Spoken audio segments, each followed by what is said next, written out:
চাঁদপুর জেলার হাইমচর উপজেলায় ওখানে যে এসএসসি পাস করার পরে শিক্ষার্থীরা শিক্ষা মন্ত্রণালয়ের অধীন একটি অনলাইন পোর্টাল আছে, সেই অনলাইন পোর্টালের মাধ্যমে গিয়ে ইন্টারমিডিয়েট বা এইচএসসি পরীক্ষার ভর্তির জন্য আবেদন করতে হয়।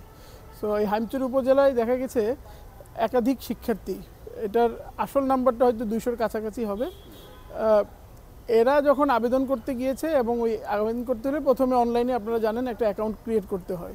তো অ্যাকাউন্ট ওনারা যখন ক্রিয়েট করতে গিয়েছেন নিজের রোল নাম্বার এবং রেজিস্ট্রেশন নাম্বার দিয়ে, তখন সেই অনলাইন পোর্টাল একটা মেসেজ দিয়ে জানালো ওখানেই অন দ্য স্ক্রিন যে আপনার নামে অলরেডি অ্যাকাউন্ট এক্সিস্টেন্স আছে, কিন্তু আপনার মোবাইল নাম্বারটি ভুল।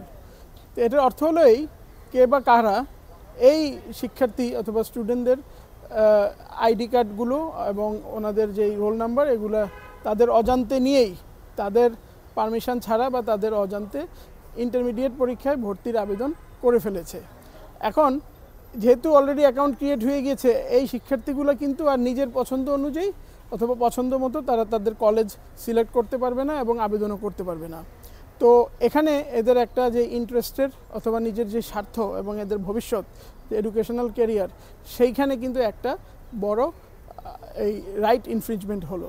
তো এই ব্যাপারে ওনারা তখন এই প্রেস ক্লাবে, স্থানীয় প্রেস ক্লাবে সংবাদ সম্মেলন করেন। ওনারা বিভিন্ন বোর্ডকে ইনক্লুডিং শিক্ষা মন্ত্রণালয় এবং ওখানকার যে টিএনও এবং ডিসি অফিস ওনাদেরকে লিখিতভাবে জানান, কিন্তু জানানোর পরেও ওনারা চিঠি রিসিভ করে ওনারা আসলে এটার কোনো সুরাহা করতে পারেন নাই। কারণ এই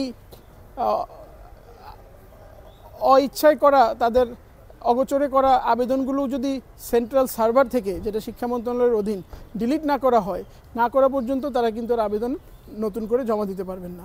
তো সেই দিক থেকে তখন আমরা সেটা মাথায় নিয়ে যেহেতু ইমিডিয়েটলি এটা করতে হবে, আমরা খুব স্বল্প সময়ের মধ্যে একটি লিগ্যাল নোটিশ পাঠালাম শিক্ষা মন্ত্রণালয়কে এবং সংশ্লিষ্ট যারা বোর্ড আছেন তাদেরকে বললাম যে আপনারা এই শিক্ষার্থীদের নামে যে ভুয়া আবেদনগুলো করা হয়েছে সেগুলো অনতিবিলম্বে ডিলিট করেন।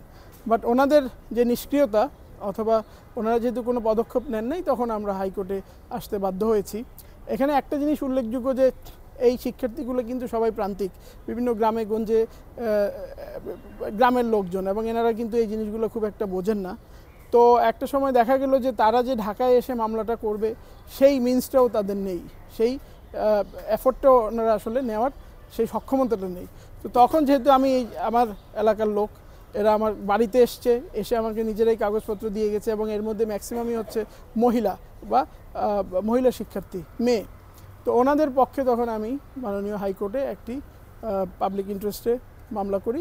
মামলা করার পরে মাননীয় বিচারপতি ম্যাডাম জাস্টিস নাইমা হায়দার এবং ওনার যে বেঞ্চ, উনি আজকে সেই আমাদের আবেদন শুনানি অন্তে উনি রুল ইস্যু করেন এবং একটি ডিরেকশন দেন, নির্দেশনা দেন যে 12 ঘন্টার মধ্যে অনতিবিলম্বে এই আবেদনগুলোকে ডিলিট করতে হবে সার্ভার থেকে ডিলিট করা হলে তখন এই শিক্ষার্থীরা তাদের পছন্দ মতো ওনারা আবেদনগুলো করতে পারবেন।